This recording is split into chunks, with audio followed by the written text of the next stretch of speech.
తెలంగాణ రాజకీయాల్లో భూ కబ్జాల సెగ రేగుతోంది. గత బీఆర్ఎస్ ప్రభుత్వ హయాంలో భారీ స్థాయిలో భూ కుంభకోణం జరిగిందంటూ కాంగ్రెస్ ఎమ్మెల్యే నాయన్ రాజేందర్ రెడ్డి సంచలన ఆరోపణ చేశారు. సుమారు 200 కోట్ల రూపాయల విలువైన ప్రభుత్వ భూములను అక్రమంగా కబ్జా చేశారని ఆయన ధ్వజమెత్తారు. కేవలం ఆరోపణలే కాదు, ఈ అక్రమాలకు సంబంధించి తన వద్ద ఆర్టీఐ ద్వారా సేకరించిన పక్కా ఆధారాలున్నాయని నాయన్ స్పష్టం చేశారు. ఒకవేళ తాను చేసిన ఆరోపణలు నిరూపించుకోలేకపోతే 24 గంటల్లోగా తన ఎమ్మెల్యే పదవికి రాజీనామా చేస్తానంటూ నాయని విసిరిన సవాల్ ఇప్పుడు రాష్ట్ర వ్యాప్తంగా చర్చనీయాంశమైంది. ఈ భారీ భూ కుంభకోణం వెనుక ఉన్న అసలు సూత్రధారులను బయటకు తీసుకురావాలని, ఇందుకోసం తక్షణమే హౌస్ కమిటీ లేదా సిఐడితో సమగ్ర విచారణ జరిపించాలని ఆయన రాష్ట్ర ప్రభుత్వాన్ని డిమాండ్ చేశారు. మూడు సార్లు గెలిచినామని చెప్పి ఈ 3 లక్షల 5 లక్షల పంచాయతీ గురించి హౌస్ కమిటీలు అడిగారు అధ్యక్ష. కానీ నేను వచ్చిన కొత్తలకెళ్ళి 200 కోట్ల ప్రాపర్టీ సిటీ సెంటర్ల టిఆర్ఎస్ కార్యాలయాలకు కబ్జాలు పెట్టినరు. ఇన్ఫర్మేషన్ యాక్ట్ ప్రకారం పట్టుకొచ్చి నేను నోరు నెత్తిన కొట్టుకొని మీడియాలో అసెంబ్లీలో మొత్తుకుంటే ఎందుకు దీని మీద ఇది జరగట్లేదు అధ్యక్ష?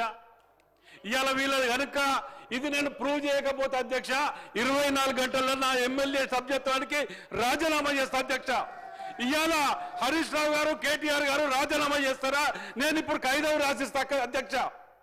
ఇంతగానం మొత్తుకుంటుంటే కోట్లు దించుకొని దొంగ అంటుంటే మరి కార్యకర్తలు ఏమి బాధపడుతున్నారు అధ్యక్ష?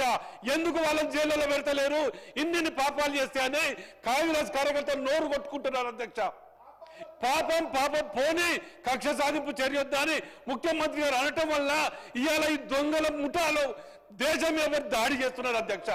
ఇవాళ 5 లక్షలు ఎక్కడ, 200 కోట్ల ప్రాపర్టీలు ఎక్కడ అధ్యక్ష? నేను ఇప్పుడు రాజీనామా లెటర్ పంపిస్తున్నా అధ్యక్ష. వాళ్ళని పంపించమని చెప్పండి, నేను కనుక స్పీకర్ గారికే పంపిస్తాను డైరెక్ట్. ఇది ప్రూవ్ చేయకపోతే 200 కోట్ల ప్రాపర్టీ టిఆర్ఎస్ ఆఫీసులో కూల్ చేసి కబ్జా పెట్టుకోవాలి అధ్యక్ష.